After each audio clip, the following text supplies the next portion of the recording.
apa yang saya dapat rema dari pembacaan Alkitab kemarin tanggal 12. Di dalam 1 Tesalonika 5 ayat 16 sampai ayat yang ke-18. Dikatakan, bersukacitalah senantiasa, tetaplah berdoa, mengucap syukurlah dalam segala hal. Sebab itulah yang dikehendaki Allah di dalam Kristus Yesus bagi saya dan bagi saudara. Ada melihat dari pembacaan ini, saya renungkan saudara, iya juga ya, di dalam situasi, kondisi justru seperti ini, mari kita tampil sebagai anak-anak Tuhan. Kita harus mampu menciptakan suasana sukacita. Karena di sini dikatakan bersukacitalah senantiasa. Jadi baik atau tidak baik keadaan kita, tetaplah bersukacita. Kenapa kita tetap bersukacita? Karena kita punya Tuhan yang luar biasa.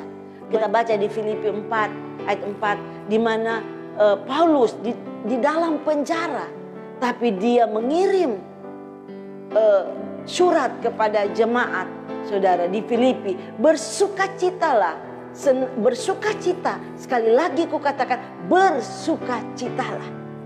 Wow, luar biasa. Karena ada kuasa di balik kita bersukacita. Tetaplah berdoa dan selalu mengucap syukur dalam hidup kita sebagai orang beriman, sebab itulah yang berkenan kepada Tuhan, kata firman Tuhan ini. Kenapa kita harus tetap bersukacita, tetap berdoa, tetap mengucap syukur? Karena di dalam kita ada Roh Kudus. Ada Roh Kudus yang Allah berikan tinggal dalam hati kita, yang akan menghasilkan sukacita sebagai bagian dari buah roh.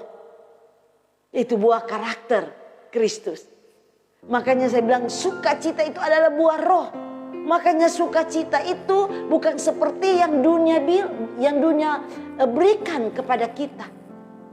Tetapi sukacita yang dari Tuhan tidak akan bisa hilang di dunia ini. Bahkan hanya karena masalah kita hilang sukacita. Kalau orang dunia cari sukacita, dia ke karaoke, ke night club, dia pikir dengan dia menyanyi sepuas-puasnya, saudara, dia akan bersukacita terus. Itu hanya sementara.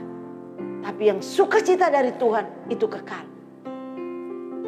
Dan kita pasti akan dimampukan oleh Roh Kudus yang ada di dalam kita untuk kita senantiasa bersukacita. Karena kita diyakini oleh Roh Kudus bahwa segala sesuatu senantiasa terjadi sesuai dengan kehendak Allah dan mendatangkan kebaikan bagi saya dan saudara. Untuk itu saya mau katakan malam ini, kita harus tetap berdoa. Jadi yang pertama, kita bersukacita senantiasa di situasi keadaan apapun. Justru di tengah-tengah seperti ini kita mampu tampil sebagai orang Kristen sehingga orang melihat ada Kristus di dalam kita. Dan kedua, kita harus tetap berdoa.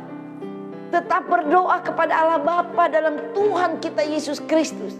Jangan pernah lalai. Jangan pernah malas di dalam berdoa, saudara. Karena hidup kita sepenuhnya tergantung kepada Tuhan. Di saat kita berdoa, saudara, kita akan melihat kuasa Tuhan akan bekerja. Untuk itu, mengapa kita harus tetap berdoa? Karena Yesus juga mengajarkan kepada kita di dalam Lukas 18 untuk kita tidak jemu-jemu berdoa. Karena Roh Kudus tinggal di dalam hati kita.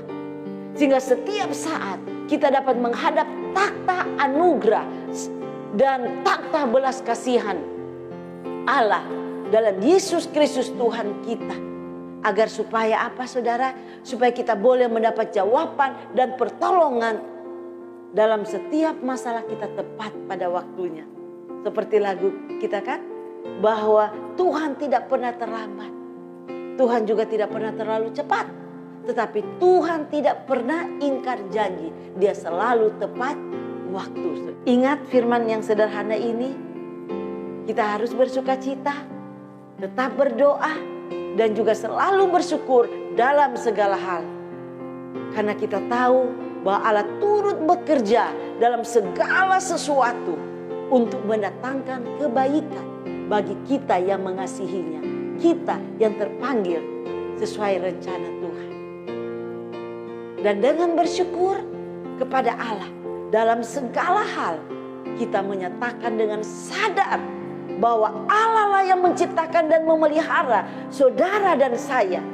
Dan Dia saja yang berkuasa atas hidup dan mati kita. Karena itu kita muliakan nama Tuhan. Mungkin saja saudara yang mengikuti ini katakan, aduh, kok saya sudah berdoa, saya belum melihat kebaikan Tuhan. Atau saya belum melihat kebaikan yang Tuhan janjikan itu. Namun kita tetap bersyukur sebagai pernyataan iman kita kepada Tuhan dan janjinya. Itulah iman yang menyenangkan hati Tuhan. Selamat bersukacita, selamat berdoa, dan selalu mengucap syukur. Tuhan memberkati.